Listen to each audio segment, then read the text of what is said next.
हम देख रहे हैं निर्वाचन और प्रतिनिधित्व, यानी निर्वाचन या मतदान कराना और चुने गए प्रत्याशी किस तरह से उनका कार्यकाल रहता है, क्या क्या उनके क्षेत्राधिकार रहते हैं।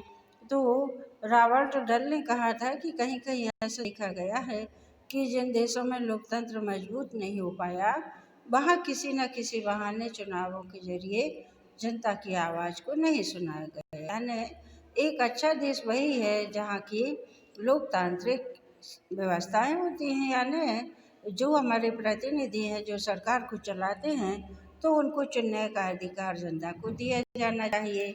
और जनता जब निष्पक्ष रूप से चुनाव में भाग लेती है, अपना वोट डालती है, और चुने गए प्रतिनिधि जब उन्हीं के मनपसंद प्रतिनिधि या उन्हीं के द्वारा चुने गए प्रतिनिधि सरकार में आते हैं और शासन का कार्यभार संभालते हैं, राजनीतिक व्यवस्थाएं देखते हैं, तो जनता को तभी सही निर्णय और सही अधिकार मिल पाते हैं। तो लोकतंत्र का मतलब क्या है? लोकतांत्रिक कि जनता द्वारा चुने गए प्रतिनिधियों द्वारा सरकार चलाई जाना, तो तभी जनता अपना संपूर्ण विकास कर सकती है जब उनके द्वारा चुने गए प्रतिनिधियों की सरकार बनती है।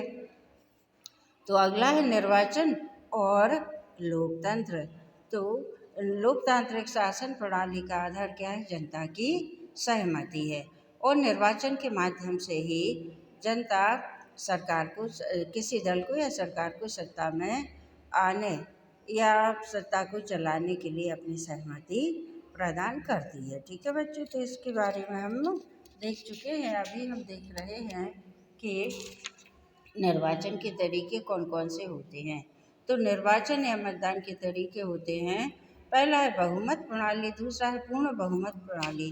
तो यानी बहुमत प्रणाली में कि जो प्रत्याशी है तो उसको किसी खास बहुमत की आवश्यकता नहीं होती, उसे विजयी होने के लिए जितने भी प्रत्याशी उस पद के लिए खड़े हैं उनमें सबसे अधिक मत जिसे प्राप्त होते हैं, इसके लिए कोई सीमा नहीं है कि कितने मत होना चाहिए, बस खड़े हुए प्रत्याशियों में, यानी उस पद के लिए जितने प्रत्याशियों ने अपने नाम दिए थे, जिनके लिए वोट प्राप्त हुए थे, तो उनमें सबसे अधिक वोट किस व्यक्ति को या किस प्रत्याशी को मिली है, तो वो जो है वो विजयी माना जाता है। बहुमत प्रणाली का यही मतलब है।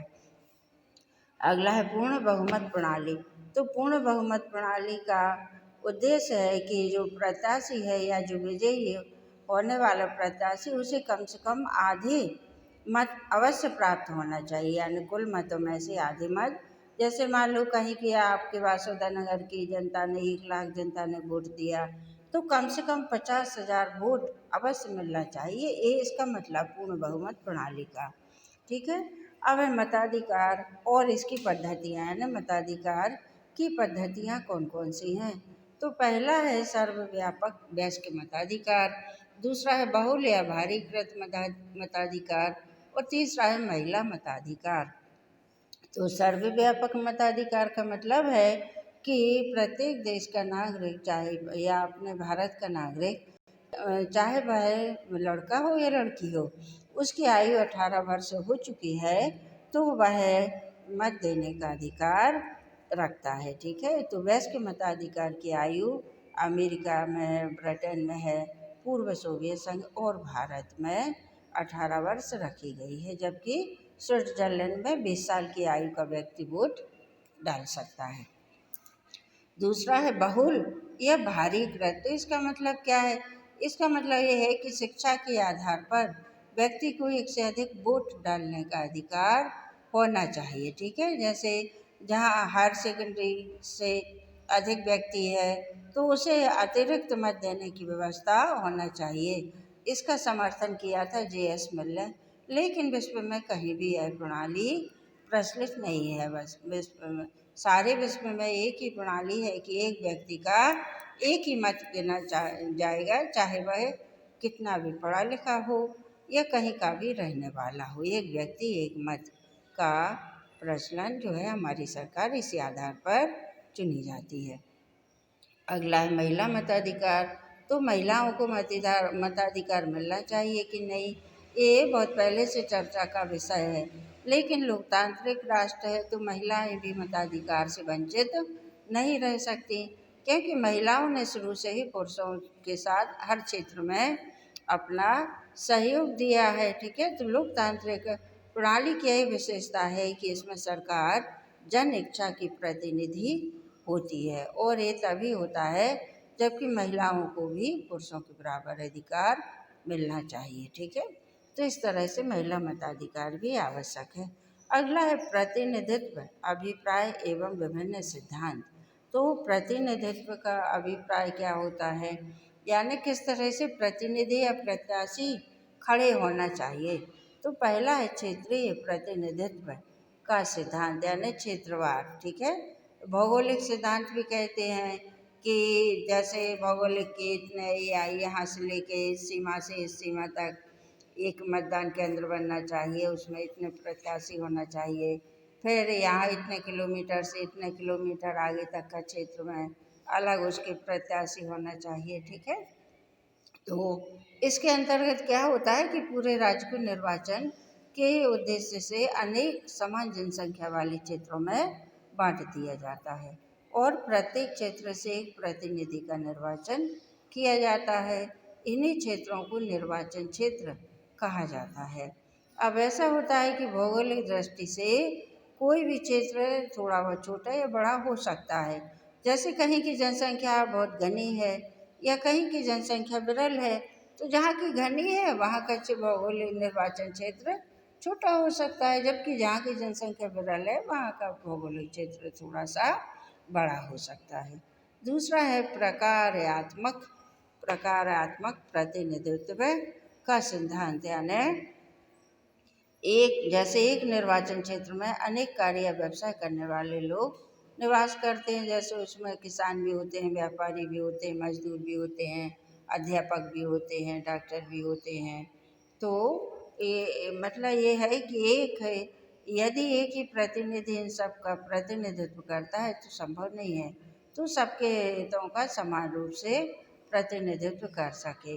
तो इसके अनुसार ये है कि विधायिका में क्षेत्र के प्रतिनिधि नहीं वरन कार्यों और व्यवसायों के प्रतिनिधि होना चाहिए। यानी विधायिका में ये नहीं कि इतने यहाँ से यहाँ तक का एक प्रतिनिधि, इसका मतलब ये है कि व्यवसायों के जैसे कृषक व्यवसाय का, व्यापारी, श्रमिक, अध्यापक, इन सब के प्रतिनिधि आना चाहिए। ठीक है, अगला है आनुपातिक प्रतिनिधित्व का सिद्धांत। तो इसका मतलब ये है कि कोई भी मत बेकार नहीं जाना चाहिए और प्रत्येक राजनीतिक दल को उसी अनुपात में मत प्राप्त होना चाहिए जिसमें उस पार्टी ने मत प्राप्त किए हैं।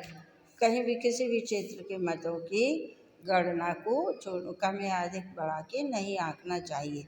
जितने मत प्राप्त हुए हैं किसी प्रत्याशी को उतने ही मतों का आकलन होना चाहिए। ठीक है, अगला है भारत में निर्वाचन प्रणाली, इलेक्शन सिस्टम ऑफ इंडिया।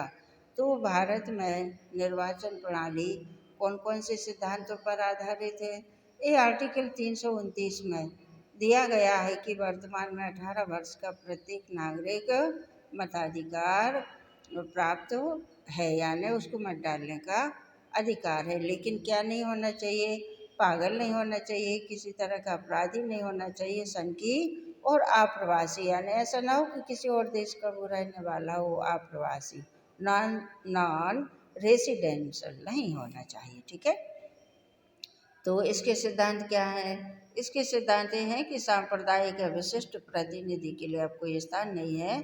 इसके स्थान पर क्षेत्र विशेष के सभी वयस्क सदस्यों के लिए एक मतदाता सूची बनाई जाती है, और जो अनुसूचित जाति और जनजाति के लिए तो 22% स्थान व्यवस्थापिका में दिए गए हैं, और वे सामान्य स्थान का अगर कोई उम्मीदवार नहीं है तो वो उस पर भी अपना चुनाव आप उस पद पर भी वो खड़े हो सकते हैं। ठीक है, और राष्ट्रपति और उपराष्ट्रपति है तो इससे जो मामले हैं वह सर्वोच्च न्यायालय में आएंगे, जबकि प्रधानमंत्री और लोकसभा के अध्यक्ष के मामले सर्वोच्च न्यायालय में आएंगे। ठीक है, और उच्च न्यायालय में भी इनको प्रस्तुत किया जा सकता है।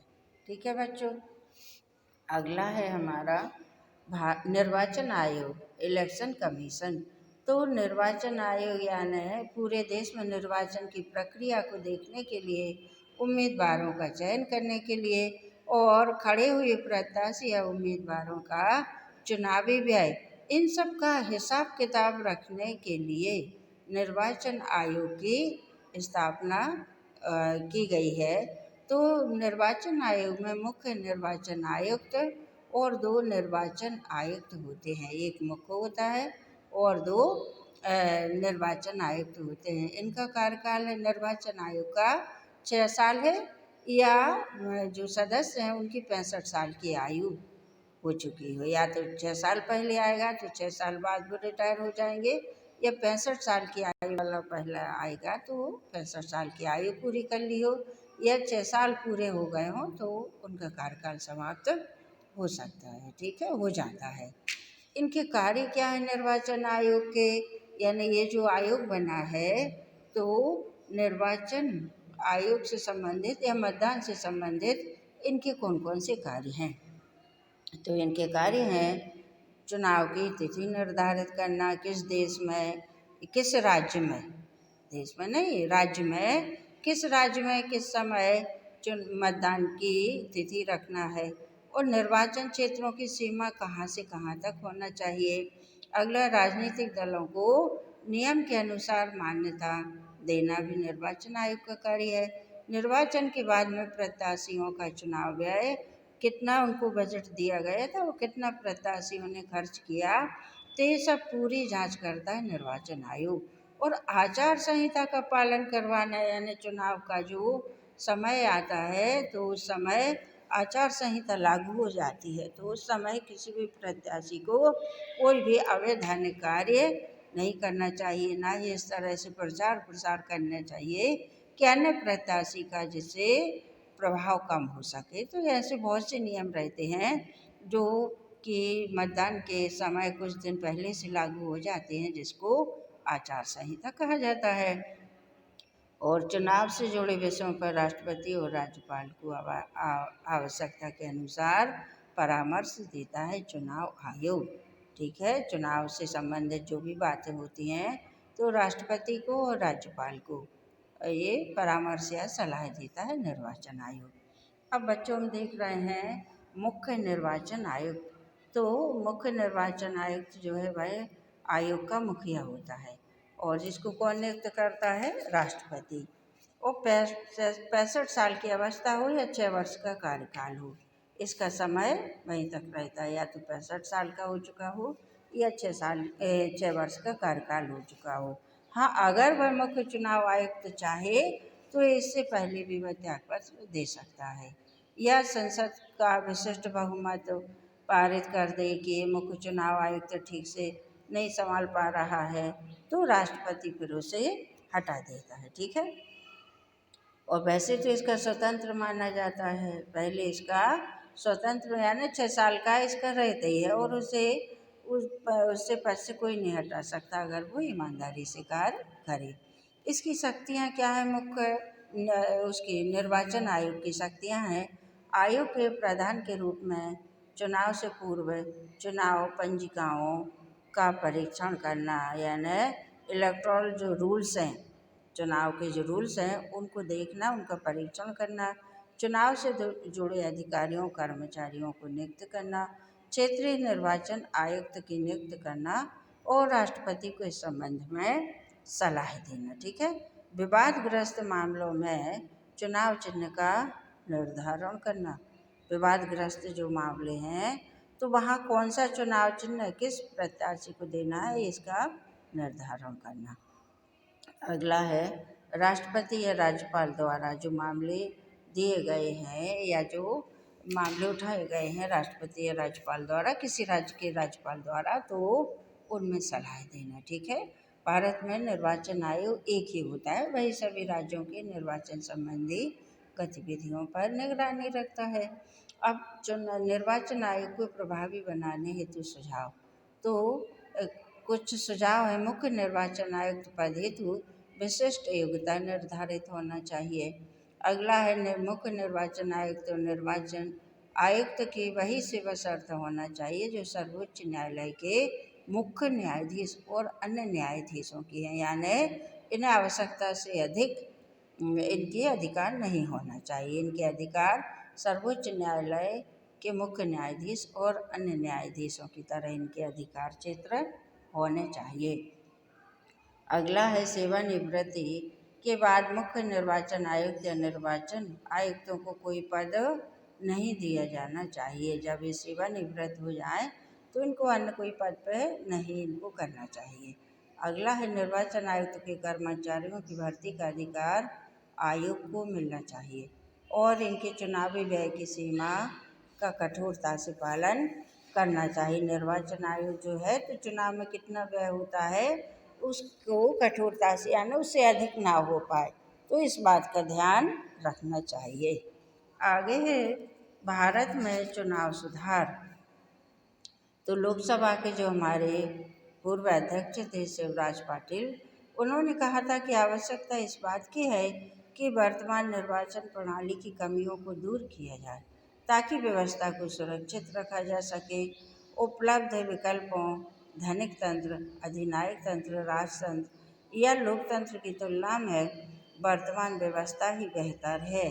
यानी अब जो विकल्प जो दिए जाएं कि पैसे वाला हो या धनी हो या अधिनायक हो या जो सत्ता या मतलब सब पे जो दबाव बना सके, या राजतंत्र या लोकतंत्र की तुलना में वर्तमान व्यवस्था अच्छी है, लेकिन इसे थोड़ा सा और सुरक्षित किया जाना चाहिए। यानी चुनाव आयोग जो है उसमें थोड़ा सा सुधार होना चाहिए ताकि वह पूरे भारत के चुनाव कार्यक्रमों की समीक्षा कर सके। ठीक है।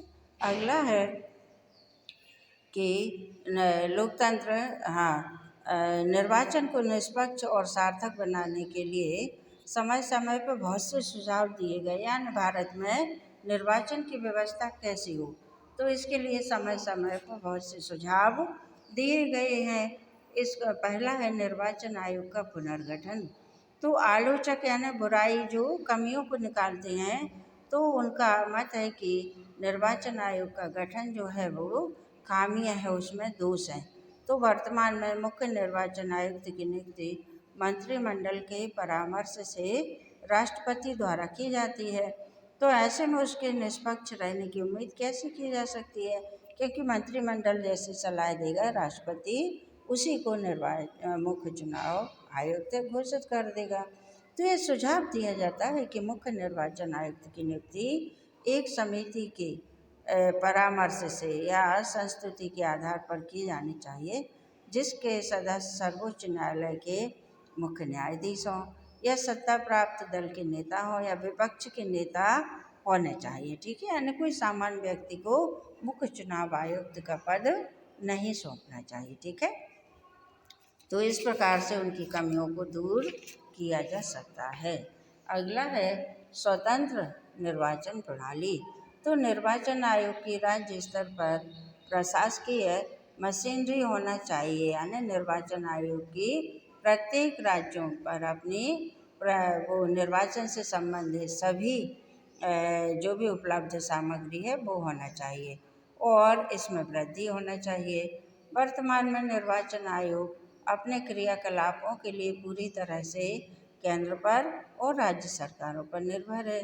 तो राज्य सरकारों की सहायता के बिना यह मतदान पंजिकाओं को भी अद्यतन नहीं रख सकता। यानी राज्य सरकारों की सहायता अगर नहीं मिलती है निर्वाचन आयोग को, तो यह मतदान जो पंजिका हैं या इलेक्ट्रोल रूल्स हैं, रोल्स जो हैं इलेक्ट्रोल रोल्स, ठीक है, तो उनको भी यानी पंजिकाएं जो हैं या नियम हैं, तो उनको यह सुचारू रूप से प्रभावित नहीं रख सकता। अद्यतन यानी आगे कार्य रूप में ये सुचारू नहीं रख सकता इलेक्ट्रोल रोल्स को।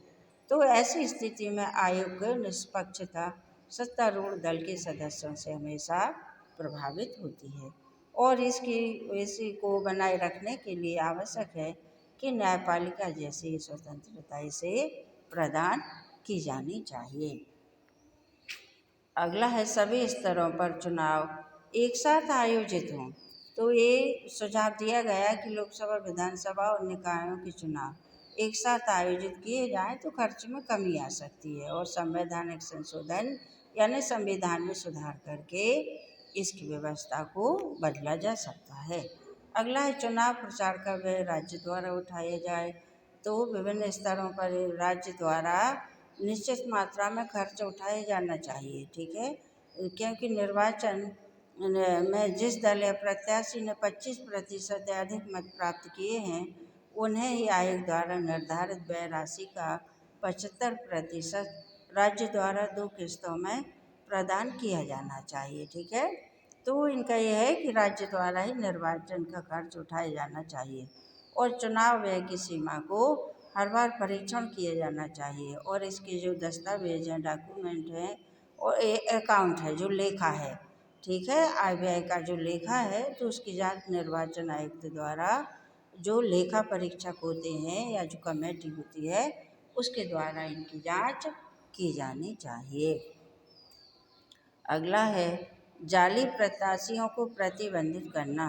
तो गैर जिम्मेदार गैर गंभीर प्रत्याशियों को चुनाव लड़ने से रोकने के लिए निर्वाचन आयोग द्वारा अनेक उपाय किए गए हैं और प्रत्याशियों की जमानत राशि लोकसभा के लिए कितनी है 5,000 और विधानसभा के लिए 2,500 करना, स्वयं प्रत्याशियों के लिए टेलीफोन और कम दरों पर छपाई कागज उपलब्ध न कराना और उनको अयोग्य घोषित करना जो न्यूनतम 20% मत प्राप्त नहीं करते हैं। यानी ये सब क्या करना चाहिए, जो जाली प्रत्याशी हैं तो उनको उन पर रोक लगना चाहिए, ठीक है।